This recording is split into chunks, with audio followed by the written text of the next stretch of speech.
Bulavinak, and a good evening. I'm cognizant of the time. The great thing about being on a panel when you're last speaker is that all wise people have spoken before you, so you don't really have to say that much. So I will essentially just focus, and when SIDS talk about access to finance, we mean urgent access to finance that is fast, flexible, and concessionary. Now, needs, of course, predate the pandemic. COVID-19's economic ramifications have widened gaps that are already ripped open by the climate emergency. Of course, we did not cause either of the crises, yet SIDS bear the highest costs of both, with notable impacts on our debt servicing burden.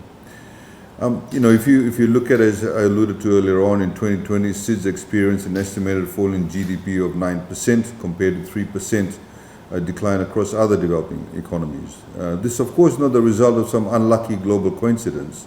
There is a systemic inequity baked into our international economic order. Our global financial architecture was designed when most SIDS weren't even sovereign nations.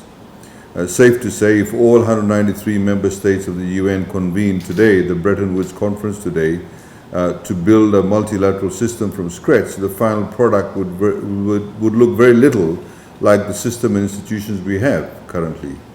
The world, of course, is warmer, our community of nations is larger, our needs are more nuanced, and it would be nonsensical to drop SIDS onto the same financial playing field as larger developed or developing nations with broader economic bases and more mature financial sectors. So if we are going to talk about improving access to finance, and the importance of common but differentiated market access for SIDS would be stated in the same breath. And they should be in fact stated in the same breath. I want to very quickly go on to talk about very quickly the development finance undertakings that were made is underperforming where it matters the most for SIDS. The US $100 billion per year in climate finance by 2020 committed by developing countries remains unmet. The most optimistic estimates show that only US $78.9 billion in public climate finance was in fact mobilized in 2018. And anecdotal evidence suggests that this number could be even lower now due to COVID-19. And as you know, for most SIDS, development finance equates to climate finance. A recent study by the ODI states that of the 23 developed countries responsible for providing international climate finance, only Germany, Norway, and Sweden, in fact, have been paying their fair share of the annual $100 billion goal. All the other countries are falling short, including Australia, Canada, Greece, New Zealand, Portugal, and the United States, all contributed less than 20% of the fair share of international climate finance. We, of course, need to grow this pool of finance, and we, of course, call on the urgent need to set a clear pathway, given Glasgow is around the corner, to scale climate finance flows to US $750 billion per year by 2025, of which a minimum of 10% should be dedicated to SIDS, given the disproportionately high cost of adaptation needs as a rate of GDP. This funding should not add to the debt burden of recipient countries. It would simply be counterproductive if we were to do so. I would like to thank, of course, UK for co-chairing the task force on access to finance with Fiji that seeks to redesign the way development climate finance is provided. However, we're deeply concerned that global ODA allocation of key partners, including the UK, in fact, has been scaled back. COVID-19 should not be used as an excuse to scale back these initiatives. In fact, just the opposite. They should be used to bridge the widening poles between the global north and south.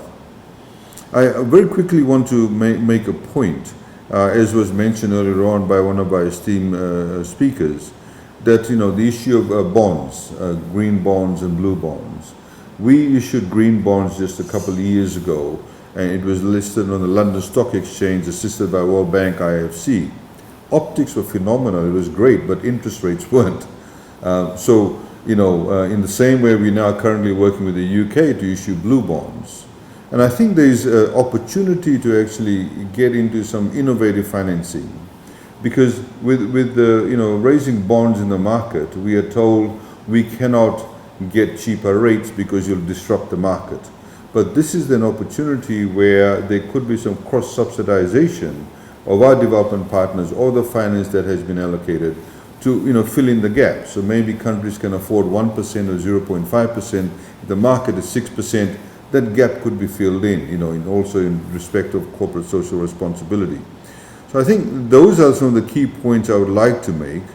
And already we have, agencies such as the U.S. International Development Finance Corporation, the Swedish International Development Corporation Agency, already providing similar support to small-holder businesses. They have, of course, why can't we extend that to the global scale, in particular the SIDS? There's, of course, much to do and very little time to spare. We don't need impediments to change. We need the impediments to actually change by us. We need instigators of change. We need innovators to help us creatively overcome the challenges before us. And to those looking to balance the scales of climate justice and indeed the pandemic injustice, we have an enable partner in all the SIDS countries that's present here. Thank you very much.